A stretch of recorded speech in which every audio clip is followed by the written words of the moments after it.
Hello, everyone. We are back with a new episode of our series Coming Home, Life After SAS. Also, today we have like a great student, a person who really contribute a lot to our voyage 134. So it's a real honor, it's a pleasure, and I'm sure that you will be all wanted to connect with her after this because she can really share a lot of wisdom and words of wisdom. So we are sure. So welcome, Emelie. And first of all, I will start like straight away with the first question. If you can introduce yourself, like who are you to our audience? Thank you.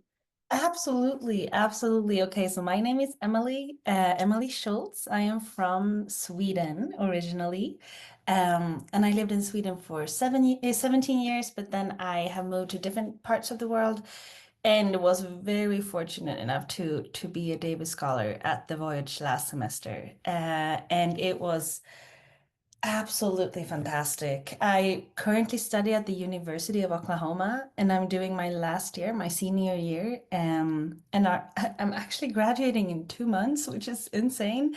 Um, but yeah, I'm studying a dual degree in psychology and business management. So the voyage absolutely helped me with so many insights and perspectives, and I'm eternally grateful, honestly. Thank you. Can first of all help our audience, so people that maybe they don't know about SAS to understand, help them understand what is SAS, what semester at sea, in your own words. Yeah, no, I love that question. And it's such an expansive question because it means a lot to a lot of people, I think. But just in a short format, I think SAS is a very explorative academic comparative experience. At least that's how I see it. You have the possibility of exploring not only your personal passions or traveling passions, but your professional passions as well, while traveling with faculty and other students across the world, right? So you get a completely, it's not just, obviously, it's not just like comparing in the classroom, but it's very integrative. And that's something that I didn't know was going to be true for SAS because you're only in the countries for 5 to 7 days, right? But when you are on the boat, you are studying, right? So you don't have weekends. You have an A and B days. And then when you are in port or in country, you are completely free, right? With the exception of that, you maybe have a field class or you have projects throughout every class that you're doing at the same time, right? So and that's what I mean with that it's this beautiful integration of personal and professional development, right? Because you're meeting a lot of people both through personal traveling, but also through professional or academic exploration, really. So yeah, it's really hard to just conceptualize, but I think that's usually how I explain it. Thank you, thank you. And what was SAS for you, if any? Yeah. Yeah, I try to steer away from that. Like when we speak about it holistically, I think for me, this is maybe cheesy to say, but I've been trying to explain this. I thought it was very different from what I thought. I thought SAS would be the semester where I traveled the world or did a lot of things around the world. I think for me, it was way less about what we did, actually, and way more who I was allowed to see the world through, like whose eyes I was allowed to see the world through. It was way more how I got impacted by traveling the world with the people I was traveling the world with and how I chose to travel the world. It was absolutely amazing to go on those camel treks in Morocco or, um, like all of those beautiful moments traveling wise was incredible. But that was not necessarily what changed me, I think. Um, it was way more interactions with people, seeing how other people travel, but also professionally, actually. I had no idea that the classes that I had to take for my degree, which is true, would actually come to synthesize and pivot my my future career path somewhat, or realize what I wanted to do. So yeah, no, SAS means everything. I think it was a pivot point. Thank you. Thank you for sharing. I think for many of us, it was not probably we had expectations, but that what happened was actually or like we changed, but not in the way we expected or not through what we expected. And so, and I think also this is what something I think Hen told us since the beginning, is like, it's also the people, the community, and it really was, but we didn't know at the beginning. Like we thought, yeah, you're mentioning the community, but then it was really. So thank you. So now we are back. So we disembarked in Bangkok almost the end of December. And what do you miss the most about SAS? You had like 2 months maybe to think about it, or there was something you missed it since day one? So I remember on the voyage, I was asking myself often, like, is this reality or is this some, like, what are we living right now? And I think I've come to the realization that yes, it was absolutely reality, but it was a different reality, right? And um, thinking back and all the memories coming back, just thinking of one day at SAS, like one day, it's so many fragments. Like if I try to bring them together, it's like, wait, did all of that happen in just that day? Was that the same day as that thing happened? That was completely unrelated, but life changing or pivoting or just like mind perspective changing. Um, I think it's the intensity. I think it's the constant exploration. If not a country, then yourself, right? But like, because the boat had so much emphasis on that too. So I miss it a lot, and I think it is the mindset that I'm missing, like the constant strive and I think I'm trying to integrate that too, but it has to be inside your head now. You know what I mean? To some extent, not necessarily like exploratively, physically, you know? Yeah. It's not coming from the outside. It should come from That, the inside. yeah, Yeah. Absolutely. Thank you. So on the positive side, let's say, tell us one of your favorite memories.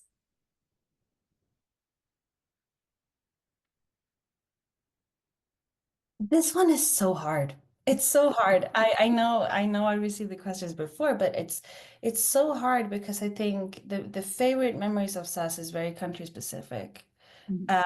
Um, they every single country, it's like a chapter almost, thinking back for me. It's like a book chapter, and the whole book chapter has a whole like almost range of what changed you, right? I think I think one of the best days that I have from SAS, which is interesting. Um, but it's hard. For me, it's Ghana, it's Morocco, and India. And it's like I cannot choose between them, Yeah, right? yeah. We don't want you to choose. So Yeah, it's incredibly hard. Mhm. I think India was really, really important to me. Mhm. Um, because at that point at the voyage, a lot of people were tired. Mhm. A lot of people were tired and they wanted to rest, right? And for me, India was almost the reason I left. Because it's one of my favorite countries. I've been there before, but I knew that I wanted to explore as much as I could. Mhm. So the way I think about it now, which I think is pretty clear and true, actually, we had 5 days, right? And one of those days we had a field class. We Yes. had a field class the first day. So, in order to see as much as possible, we mainly didn't book any hotels or like we slept on transportation mainly, right? Because we wanted to see as much as possible. So, we came to Kerala and then we went to Jaipur overnight and we saw Jaipur for a whole day. And then we went with a night bus to Agra and we saw Taj Mahal. And then we took a bus to New Delhi and we eventually took a flight to Varanasi, which was completely life-changing because you come to this place where it's not made for you as a tourist. It's a beautiful city with so much emotion and life and death and just this integration of the whole circle, really. Um, and we met a friend there who actually I still am in contact with, but he translated a conversation with a monk that we would never have had the possibility to have before. Um, yeah, and we were part of the ceremony in the night with the Ganges and the morning of Ganges, and then we went back to Kerala, and that was 4 days. Yeah. You know what I mean? Yeah. That's like Absolutely. it was Yeah. like a whole weekend, you know, but that happened. But it So was an entire country and different it's experiences. like, Yeah. yeah, right, it's like a lifetime, but you put into just a couple of days. Yeah. I think this point that you made is very important. It's like the day on the ship, in one day, so many things happen. And then in port, we also try to make many things happen because we have 5 days, but we want to take the most out of it. And then we have all this kind of life coming and thoughts and reflection coming from this. And maybe this is also something that now we are kind of missing in our normal reality. But as you said, it's like a book that we wrote. And so maybe we can like go back and read these chapters or these pages from this book and say, oh, I learned this and how I can bring this to my reality now. But yeah, it was beautiful. It was overwhelming. Like we had the first day our intercultural communication class, and I agree with you, but like by India, I think all of us, we were kind of tired. And then there was also this kind of explosion of like colors and emotions. And it was for our field class, it was for India in itself, and probably like it's helped us then to go on a also different foot on the voyage. Thank you for sharing this. So going to our last question. So how was coming back from you? And did you have any struggle, or what were your main struggles in your way of readjusting and re-entry? Yeah, no, and this is why I love that you guys are doing this project. I think it's really important. I made a very determined question on the boat that because for me it didn't make sense, right? Like if SAS only was 3.5 months, it was so important to me and I think to all of us that it wouldn't make sense to have it starting and finishing there. Like it's too little time, right? So I really made a commitment that SAS was not gonna end. Like inside the journey was not gonna end. At the same time, I also knew that going back is always going back. So I actually after SAS, everything was so convoluted. Like it was so many memories at the same time that I don't know if this was good or not, but I put a stop to it slightly. Like I was like, okay, I need to make sure that I get home to the last semester, make sure that I can graduate in time. And even though that was hard, I gradually afterwards kind of not handpicked, but allowed myself to bring SAS in slowly again. Um, and I'm happy I did that because now I have a very I think I processed it in time. Um, I think a month ago or a month and a half ago, I really started reaching out to people again to reconnect, right? And see how people are and how people have been, because then I knew people had been coming home. Uh, and I really decided to bridge, like intentionally bridge those two realities that I was talking about before. Because they don't bridge themselves without intention, I think, not for me.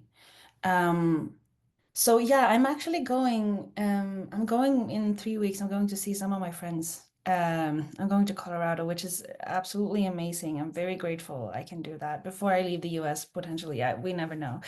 Um, but I think it's important to make those intentional choices. I also think the process after SAS was maybe more potentially, it wasn't more changing than SAS itself, but I think that it's beneficial to be clear with yourself how you are choosing the consequences of everything that you've done, like how you process things and how you implement them. And I think it's easy to say I'm not the same person. It's not like I'm a different person. I just have very different priorities. I think. I think in a very different way. I conceptualize things in a very different way. And allowing myself to be honest with myself with that, because that's nothing anyone else is going to realize, right? But that's something you self realize that, okay, why am I thinking differently now? Well, maybe this is why, right? And usually you don't know that answer, and maybe you won't know that answer, but just be allowing yourself to relook at your priorities, relook at what is important to you, right? Mhm. Um, I think that has been a very beautiful process, honestly. Yeah. Thank you for sharing. It's so important. I can resonate a lot, and I love your strategy. I think it was very wise and also very, very brave, and to like separate at the beginning, but then bring them back intentionally. And I agree with you, especially because maybe we can think about, oh, but with the new technologies or everything, it's easy to stay connected. But actually, if you're not intentionally in your decision of stay connected, and also how do you want to stay connected, you just want this person to be like randomly in your life or a memory, or you want also to make the effort and go in and see and meet these people. And I'm thinking many people in our audience will be super happy to see you in Colorado, like depending where you're going, is Fort Collins or other places. So you made the announcement here that you will be in Colorado. That's very true. Yeah, no, I'm really excited, honestly. It's gonna be amazing. And I think but I also think it's important to keep that in mind. I mean, we changed a lot during 3.5 months. It's almost 3 months ago, Yeah. right? So of course people have changed a lot. Like I've only known them for a short amount of time, and that's easy to forget. It feels Mhm. like you lived a lifetime with these people.